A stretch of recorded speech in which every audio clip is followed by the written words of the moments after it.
Welcome to the DevReady Podcast, where we're helping non-techs build great tech. Today, I'm joined by Rahul. He's I'll call him the CEO and co-founder of Pactify. They're assisting talent managers, support them in the process of how they can support their creators and get more deals and make it a bit more efficient for them with the CRM process.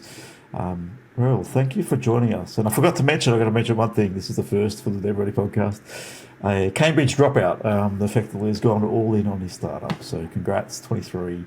Very raw and early, but yeah, I really appreciate you coming on and sharing your journey to date.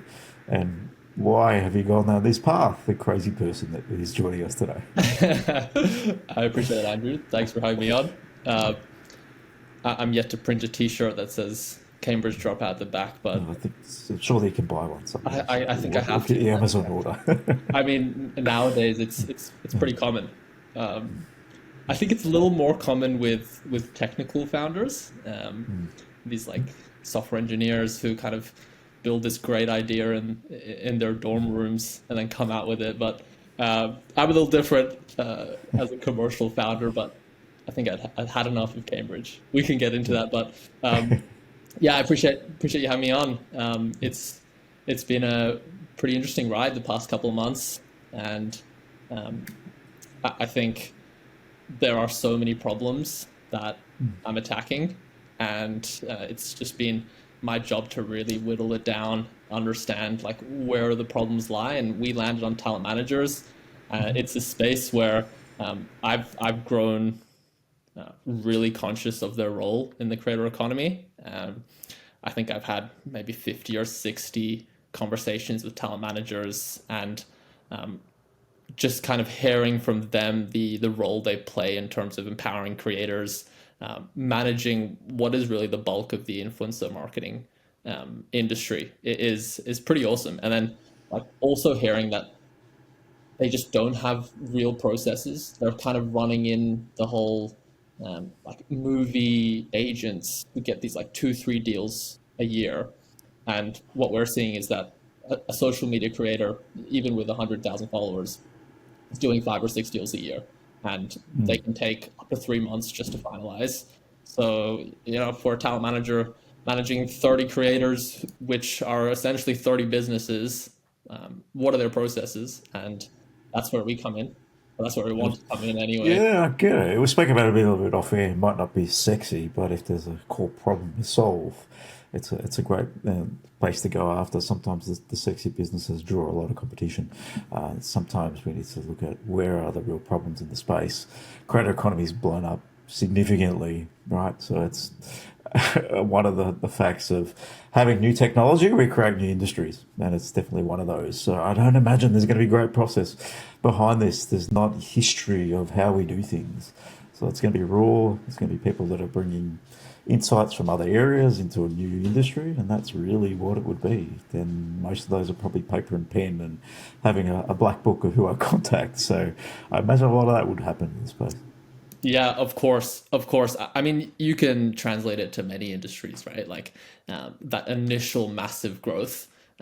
We can, as recently as Web3, where it's like everyone's like, "Oh my god, I can make money off this, awesome!" And then the dip comes, and now you start to realize, hey, like, is the infrastructure we've built, are the procedures actually good? And what happens is, like, when you don't have these procedures, the big players, the ones with a lot of money, kind of can take advantage of it. And that's what we've seen. And I think that's kind of why Pactify started, like where it's such a good time in the creator economy, where we've gone through that initial growth. And from a creator's perspective, it used to be, oh, someone's paying me to do this post. Awesome, I'll do it. To now, hey, I actually have quite a bit of value for this company. I reach their niche really well, and I can really help this brand. I deserve to be paid in whichever way possible, and I deserve to maintain ownership of the IP that I'm posting. Like, there's just so many technicalities that are now coming up, and I think that's the place we're really well served for. Let's get back a little bit. You mentioned IP ownership. Your obviously background experiences in IP ownership. I think that's where you were in Cambridge studying quite a bit of this. Tell us a little bit that and what are some of the challenges in the space. then we'll talk a bit about how you got into Antler, because obviously this concept has been born and evolved over time. I'd like to hear about the journey. So first, IP ownership. What does that look like? What are some of the challenges that you've seen? Yeah, so it was actually my second year of uni. Um, I randomly, through a friend, met the CEO of the Smiley company, a guy called Nicholas Lafrani, whose father Okay. trademarked the smiley face. Um, I had no idea what the Smiley company was, and I don't know what the Smiley company is. So, and it's probably a lot of people listening don't know either, I, but I you mean, was yeah. I was shocked. It's a $500 million company that owns the trademark, the IP of the smiley face. So that Okay. yellow face with two eyes and a smile. Oh, Uh, wow. is Okay. something they own. Yeah, yeah. I mean, Fascinating. uh, there are like lots of discourse, ethical nature of it. I'm not sure. Like, but anyways, they make a lot of money from it, and for me, it was like, what the? Can I swear? How do you, yeah, yeah. How do you own that? Is the Yeah, first thing. yeah. Like, It's like, who the hell is owning this? Why are they owning it? And how are they making so much money off it? yeah. Um, and that was like my first taste of licensing, where I was thinking, hey, like this is some sort of mechanism that they've tapped into. How have they done that? And it's a company that runs very lean. Well, It's if you're licensing IP, you can run lean, right? You yeah, don't have the overhead that yeah, you're operating. You're not delivering at the other end. Someone else is. So that's the advantage of licensing. exactly, exactly. And if you put your price on your IP, then it's really just about getting the agreement signed and finding someone who will sign it. And that's what the Smiley company does really well. I mean, that's what Disney does well. Lots of companies do well. And I think like just delving into licensing from that perspective of like actually working within Smiley, speaking to their BD managers, their lawyers, it was like, wow, this concept is like fundamentally so important for a creator, for someone who owns IP or creates valuable IP, which happens on a daily basis with social media, artists, musicians. They should have access to licensing. The idea of owning your creation while also commercializing it seems like a pretty logical thing, but it's just not the case. Like initially, we saw it in the music industry where there would be these 360 licensing deals where basically for your lifetime they would take all your creative IP, um, and then someone like Michael Jackson would come back years later and buy it back off them. Um, In the early stages of any industry, especially, you see that happening. And even in the early stages of startups, you saw that a lot of the investors got a heavy hand and better ownership, so they had better outcomes for them, and that shifts over time because people realise there's no fairness in that, and then you slow the early industry. Generally, the people with the money make most of the money, and then it starts to get tapered down and figured out, and there's a balance that comes. yeah, yeah, exactly, exactly. And I think it's like from the outside, we can say, the balance comes. And then from my perspective, it's like, well, it doesn't come unless people like Someone us. helps the balance come, Yeah. yeah, pushes Someone's the got to balance. do it. Yeah, yeah, And, licensing has been something that which has been for the top 1% for decades. And it's not really showing a sign of going down. I mean, you can see with the advent of AI, someone like OpenAI can really utilize creative IP, not really asking for permission. And I mean, I'm a victim of it knowingly and willingly because I'll ask ChatGPT anything. But it's that like construct which has been built, which I want to break down. And I think social media is the place to start for us. It's a place where agreements and deals are relatively simpler. It's a place where the volume is really high, so they're doing lots and lots of deals, um, and maybe it's luck, but talent managers just generally waste a lot of time doing administrative stuff, and their workload is massive. And we can serve that through not even a licensing solution, just through simple software. like for context, they're using WhatsApp, DocuSign, Monday.com, and Outlook. That's their tech stack. Yeah. They might have a CRM, I imagine, or nothing. No sales sort of CRM, sort of So probably there's a little couple of deals. competitors, Yeah. like in the US, Yeah. no incumbents, Okay.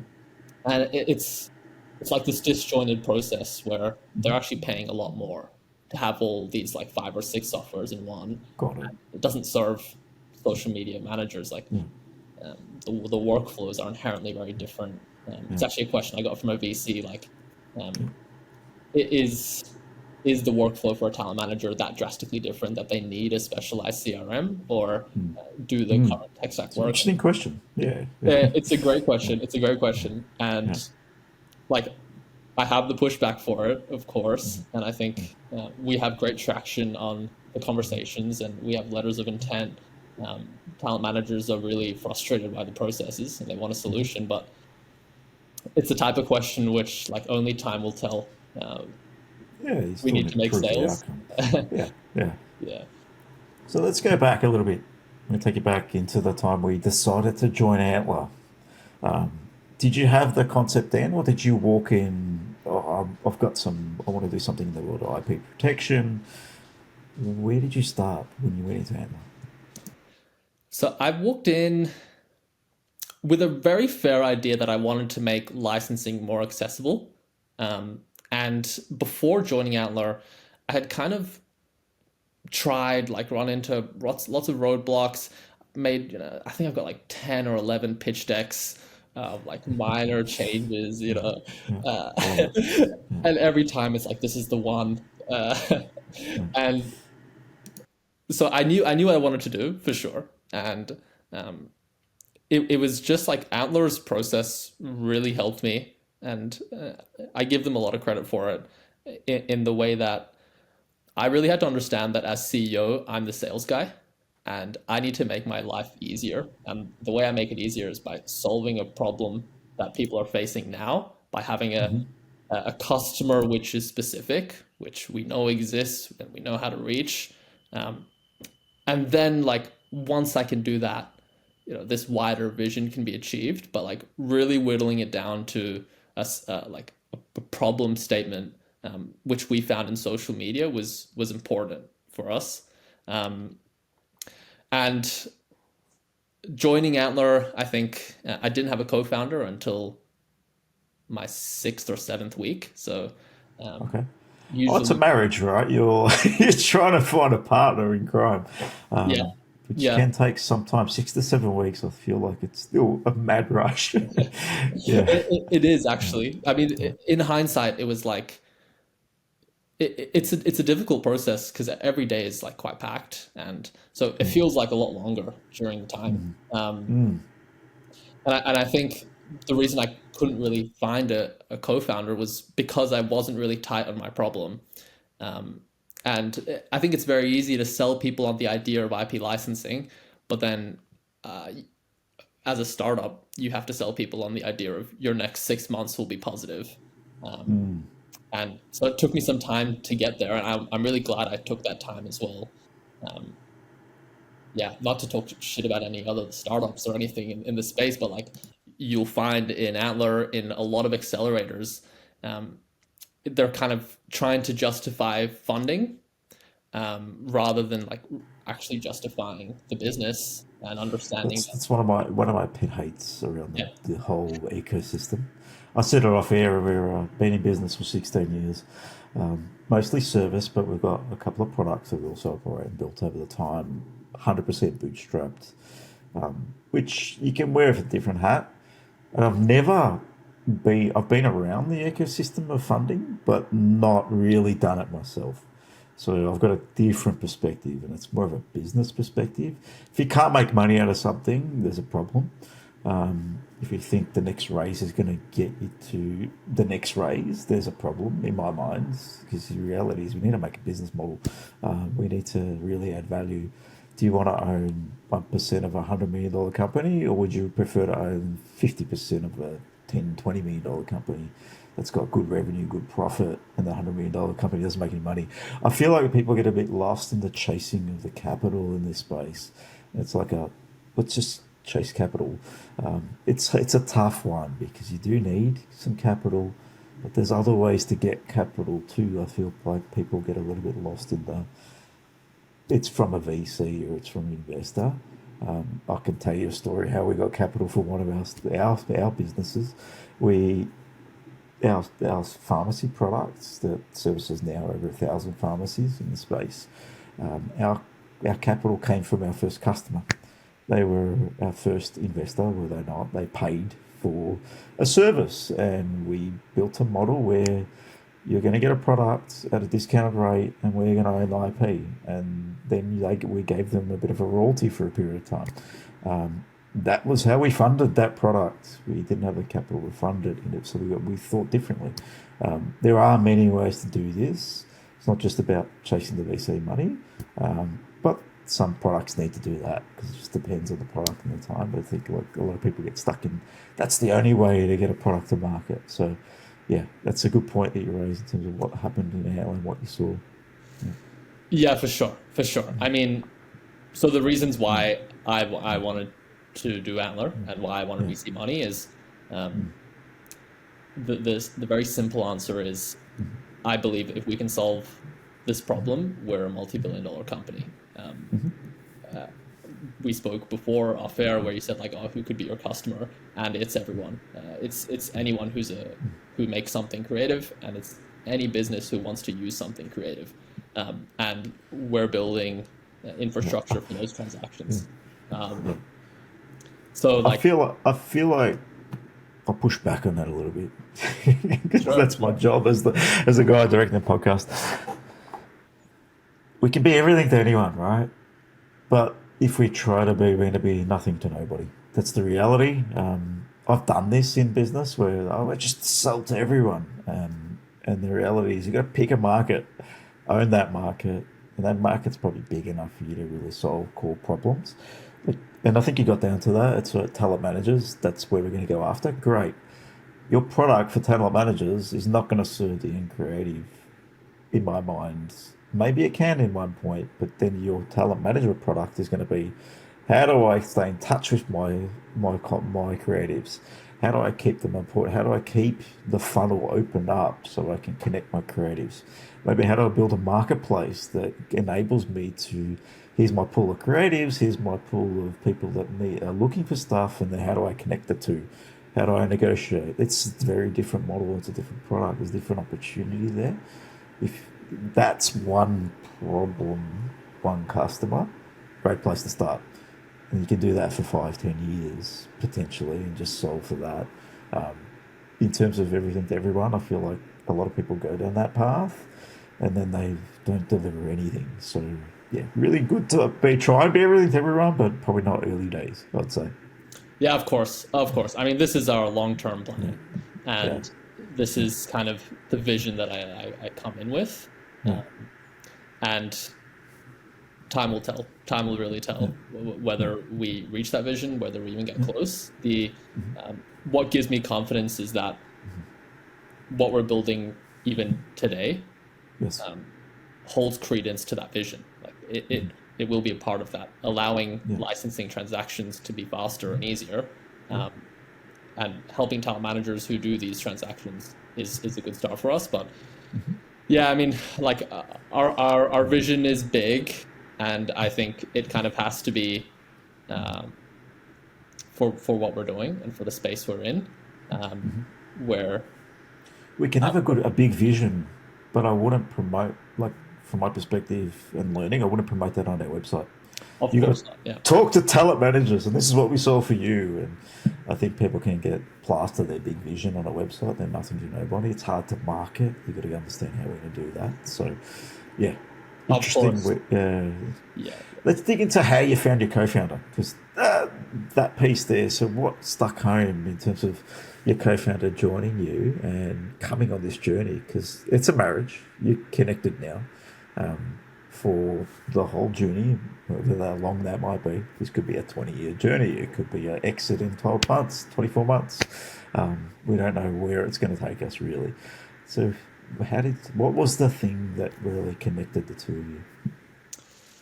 So I found him on the Y Combinator founder directory Okay.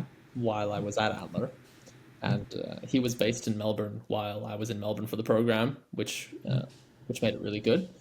We had a couple of meetings, um, kind of just throwing things around, telling about my experience. And Nagendra is a really experienced entrepreneur.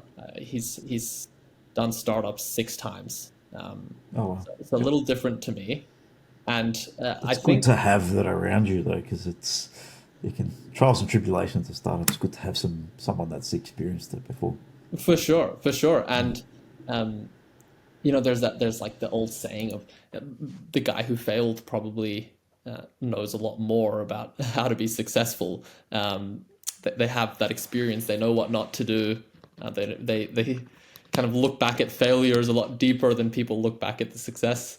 And I think Nagendra also has a success as well, which is awesome. And I think what he appreciated from me, and I think where that connection lied, was that I was very quick to throw things out, very quick to invalidate. I wasn't like extremely passionate about anything, and I think for someone who's had so many experiences with startups, they kind of see that like once you have an emotional attachment to something, you're pushing a rock up a hill a little bit. Whereas like I was thinking a lot more just statistically on our customer conversations, through our validation. Are we getting letters of intent where people are putting the number of how much they wanted to pay? It's like that objective sense of building an idea, which I think he appreciated. And so we had lots of conversations about kind of where we could take it. And similar to the conversation we just had, you have these conversations, then you think, oh, but let's not think about that yet. Like, let's just think about the next 6 months now.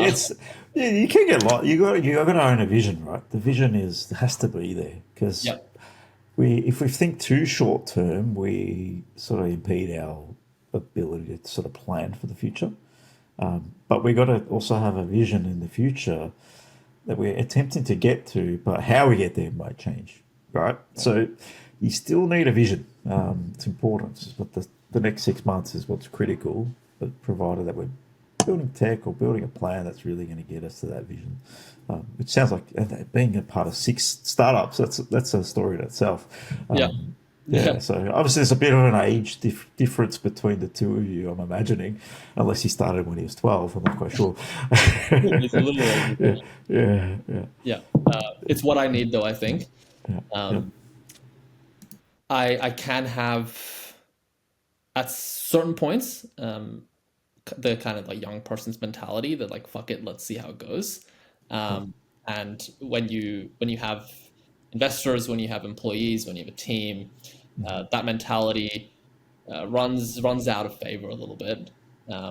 It's worked till now, for sure. And I think as an entrepreneur, it's important that like I still have that mindset to a certain extent. But Nagendra, like, it's not just his technical expertise. It's kind of the guy who's seen it all, and can like really slow things down when I have a very like impatient tendency sometimes. So it's a bit of a yin yang thing we got going on. Yeah, the impatience in startup is, I get it, but to build the type of business you're looking to build is going to take time, effort, and the ability to go roll with the punches. So yes, it's good to have impatience because you have to have it to drive outcome, and that's short term. I feel like the best founders have some impatience to them, but to be able to level set with your co-founder, I think that's a big positive that's going to drive in good stead. Because if you're both impatient, you could probably drop this in 3 months when shit gets hard, because it will get hard. So you need that sort of level set in terms of how that's going to come together. That's a good little marriage there, I think. Yeah. No, it's awesome. I think also like our main emphasis has always been customer conversations. Like I don't necessarily just like throw him a feature that I think we should build. It's a lot more like these are the 5 conversations we've had. This is the theme. This is the statistics, and then we get a customer on a call. We talk to them, and I think this it slows us down in the short term, but in the long term, it's massive. Holds in good stead because then Yeah. you're building what the customer needs rather than what you think they need. Yeah, yeah. Sometimes, it's easier to build stuff. That's not the hard part. It's building the right thing. It's just the difficult part.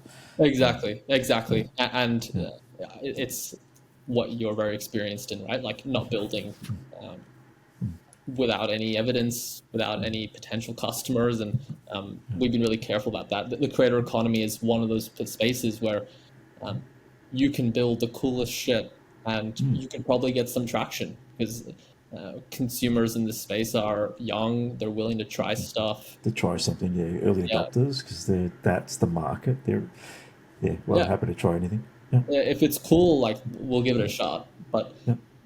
that's not necessarily what we want to do.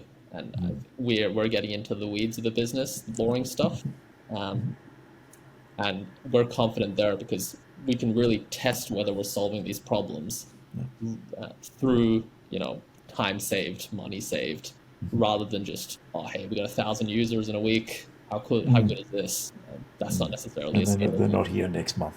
Yeah, exactly. Yeah, in terms of like, that's a key takeaway here. It's we can speak to many startups, and obviously you've been through Antler, so there's good learning and how you might approach this.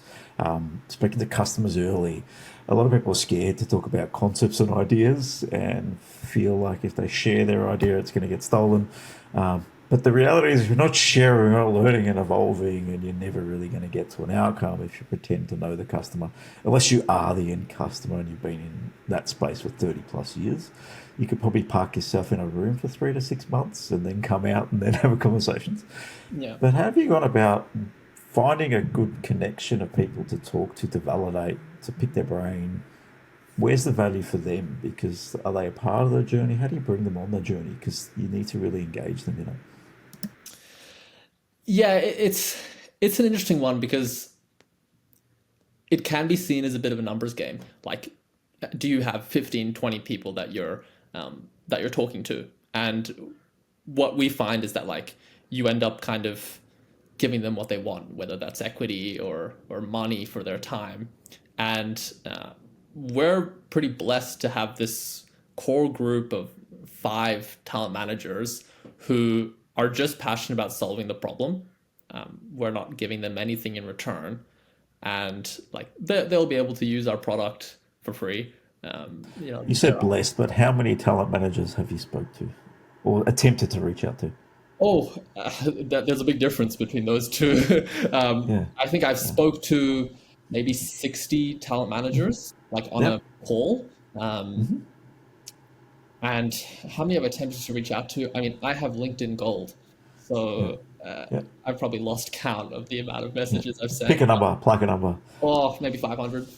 All right, so that's what it takes to get 5 people that are. What is there?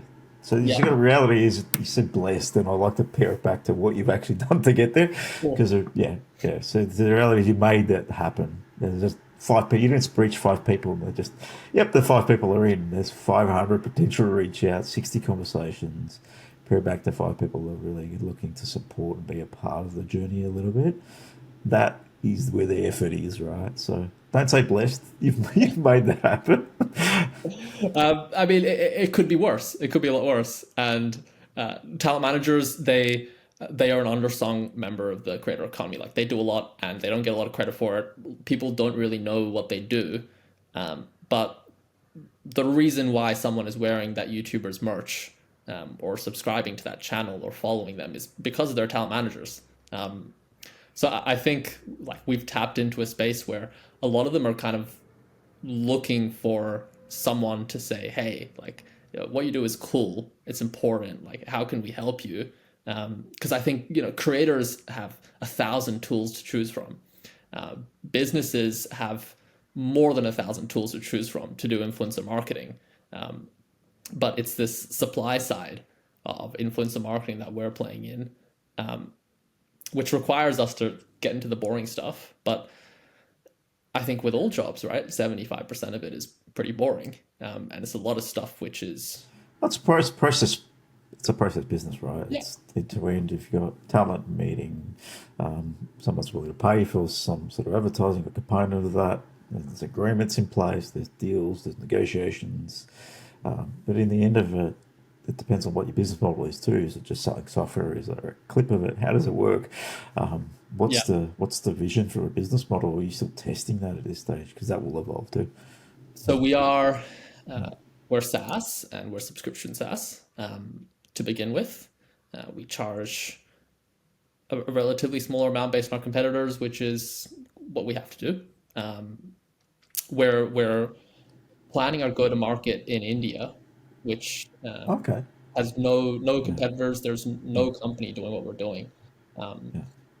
With India, I mean, that could change next week. But, and we have, I'm Indian, my co-founder's Indian, so we're pretty tapped into the space. We have some experience there. So We need to go to where our network is. Doesn't matter what it is, because it's all about just getting an outcome, improving a market. It's a huge market if you crack that market. Exactly. And while we may not be able to charge as much as, say, an American customer or an Australian one, we can get many more customers. We can get that feedback loop started. We can build out our product much better, quicker. So like for us as a starting point, especially with the relatively lower amount of funding that we have, our money can go a lot further in a place like India than the US or the UK or Australia. So we're confident of that, and we have some letters of intent from Indian companies as well. So like we have some go-to-market going, but eventually, because we're managing invoices and payments, we do want to take a clip of that. We're not there yet in terms of our product, and that's probably a plan for later. But that's where we want to go. So subscription SaaS, and then a clip of the payments. So that's the plan. In terms of 23, what gets you up in the morning? Because in terms of being in this space, it can be exciting, right? It sucks you in a little bit in terms of the evolution, but it still needs to be methodical in the approach. It's just not just jump on the ride. We've got some money that's come in, we've been invested in, great. And now what do we do with it? I feel like that piece there is also very interesting. You've got a background, you've been in a bit of business before.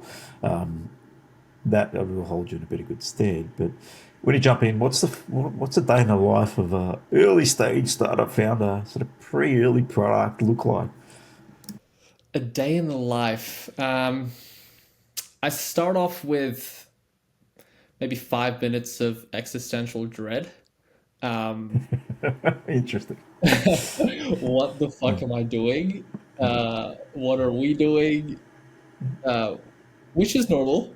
I would rather have it. It's like it's probably like an abusive version of meditation for a founder. Love it.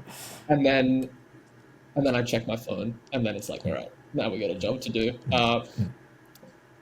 I am process driven to a certain extent. So like I've been to business school, to Cambridge. Like I've been taught all the processes that exist. However, like the process that I use and our team uses is like setting priorities and then attacking those priorities and like Just keeping it really simple. yeah, as simple as possible. Just like, what do we really care about, and like let's attack that. I think processes can sometimes like get you away from that, and you end up spending time building processes, and you end up spending time on things that don't really matter. Like there's a middle ground for sure, but I think at an early stage when we have no product, we're pre-product, pre-revenue, it's like, okay, our priority is to build product, and it's to build pipeline for revenue. Yep. So like It's got to be nimble in this early stage. for sure. Yeah. For sure. Process will come as you build more hires, build more structure in the business. But early stage, it's just it can be a bit, if you don't have like you said, a goal that you're striving to, or what are we trying to achieve, then you can become very, very active in the space. So that can be problematic too. So we just want to be proactive as much as we possibly can when we're driving new business. For sure. And I think um, what wakes me up is the vision of licensing. I think that like that creator empowerment, like what we really want to achieve 5, 6, 7 years from now, like Yeah. that's the thing that really gets me up. Mhm. Because like I see it on a daily basis. Like my girlfriend hates me for it, but I go to Kmart and I'm like, that's a licensing deal. Like that's someone's creation on that T-shirt. Like how have they done that? Why can't everyone do that? Like how is the Brisbane Heat got that sponsor? That's a licensing deal, right? Like it's I see it so often, and it's it's kind of taken me over that like I want to make it more accessible, and I don't see anyone doing it well. So it's like I don't know if it's kind of like if it's arrogant to think that, but like it's just I believe it's my responsibility now because I've Okay. been given this trust Yeah. by Antler. Hmm. Hmm. I've been given this money. I've been given an amazing co-founder who I've got a great connection with. So what wakes me up is like if I don't do it, no one else will. So Nice one. that's it, I think. In terms of the creator economy, big picture, where do you see that going? Where's it been? What do you think it's going to be like in the next 10 years? It's always evolving. There's different technology, different medium coming. What are you seeing, and what sort of some of the trends in the space? Yeah, I think the trends, on the most part, have been great. Um, People rely on influencers for their opinions on many things, sometimes things which they probably shouldn't be using for, but Sometimes, yeah, stay away. yeah, yeah. Yeah.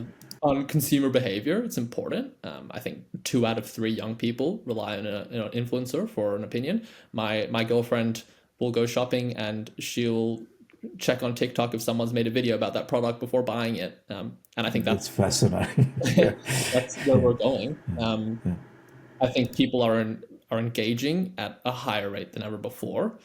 Um, However, I do also think that it's from the conversations I've had.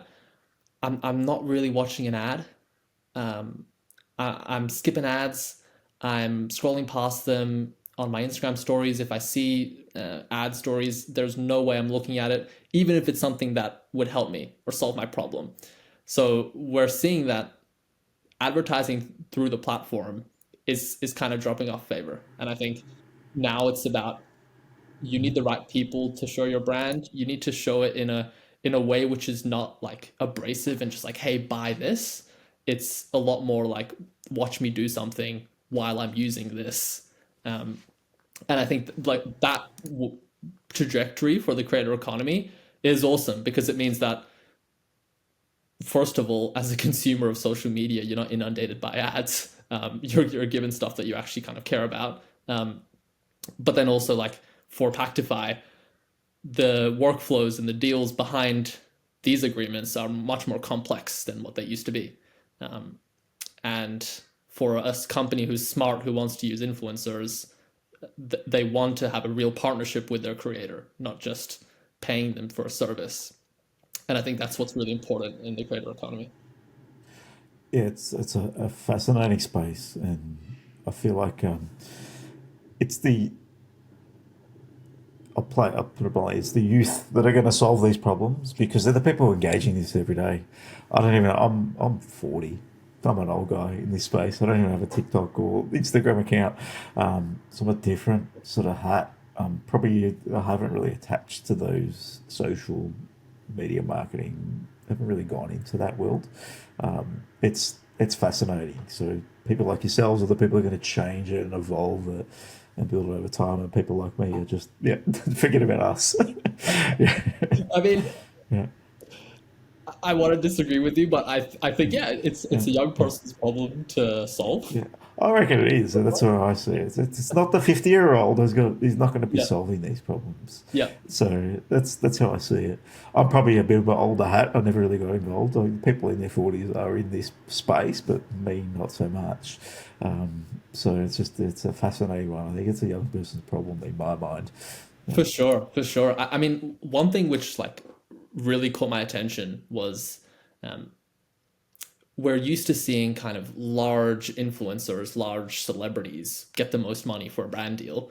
And this over the last couple of years has changed pretty rapidly. Like a guy who's got 500,000 followers but just makes car videos is much more valuable for an auto parts company Oh, for than sure it is, because that's the market. If they're following that person, watching their content, and they're going I to be able to follow The cut Rock. through.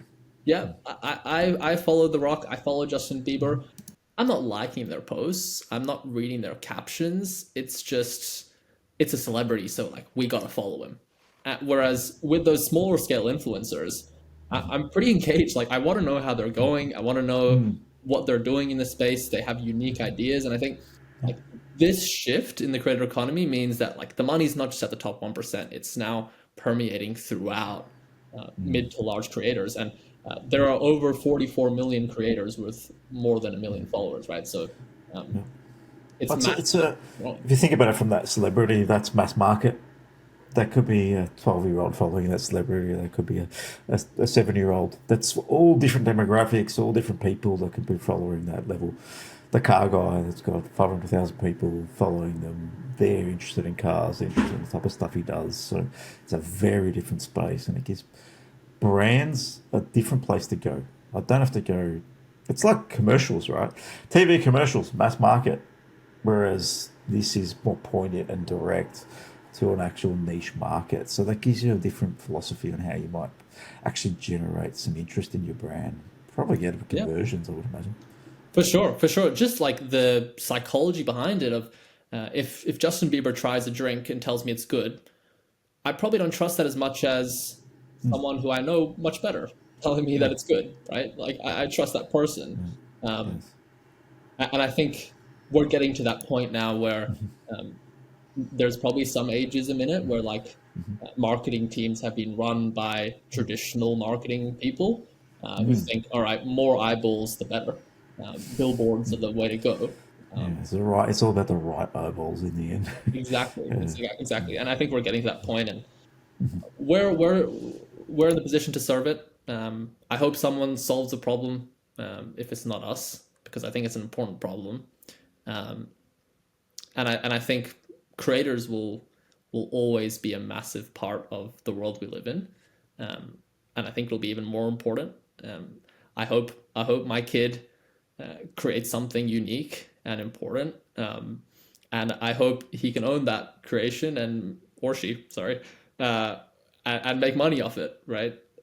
And I think that's the kind of status quo we're going towards, and it's just about getting everything to fall into place.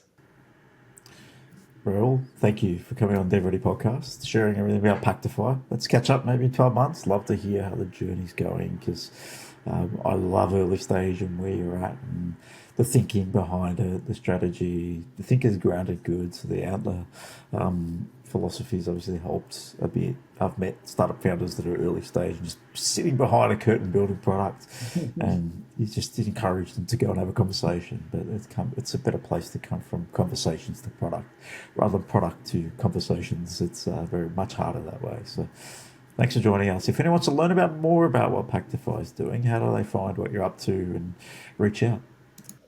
They can reach out to me on LinkedIn, Rahul Moudgil. They can check out our website, pactifyai.com.